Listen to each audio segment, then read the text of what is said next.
अब तक की कहानी में आपने देखा कि रात के सन्नाटे में किसी ने अनुप्रिया के दरवाजे पर दस्तक दी। दरवाजा खोलने पर वहां कोई नहीं था, सिर्फ एक पर्ची जिस पर लिखा था अपने बेटे की रक्षा करना। उस पर्ची ने उसकी रात की नींद और दिल की शांति दोनों ही छीन ली थी। अब आगे जानिए उस अनजानी छाया की कहानी में आगे क्या होने वाला है। उस नोट के बाद अनुप्रिया पूरी रात सो नहीं सकी।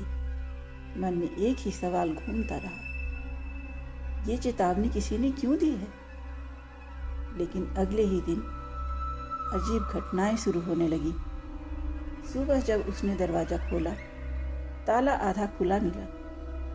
उसे गुस्सा आया भी और डर भी।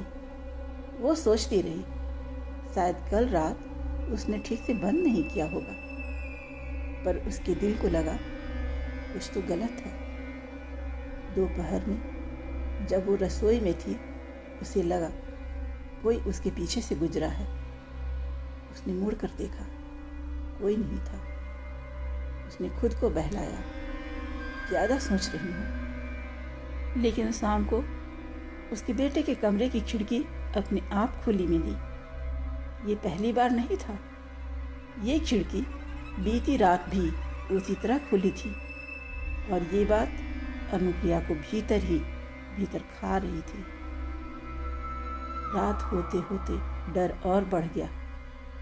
करीब 10:45 पर उसके फ़ोन पर मैसेज आया। नंबर कोई अनजान था। मैसेज में सिर्फ 2 शब्द थे, डरो मत।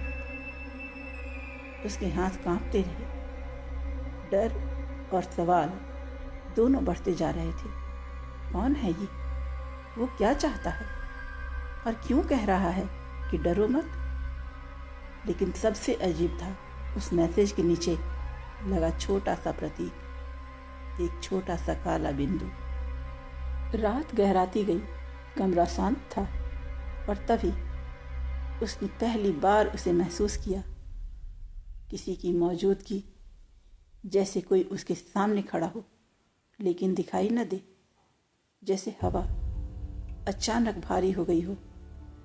अनुप्रिया ने सांस रोक ली और पहली बार उसके मन में ये सवाल उठा, क्या ये चेतावनी वास्तव में किसी इंसान ने दी थी या फिर उसके घर में कोई और भी था? सच्चाई जानने के लिए देखते रहिए वो कौन थी, कहानी का पार्ट 3। नमस्कार।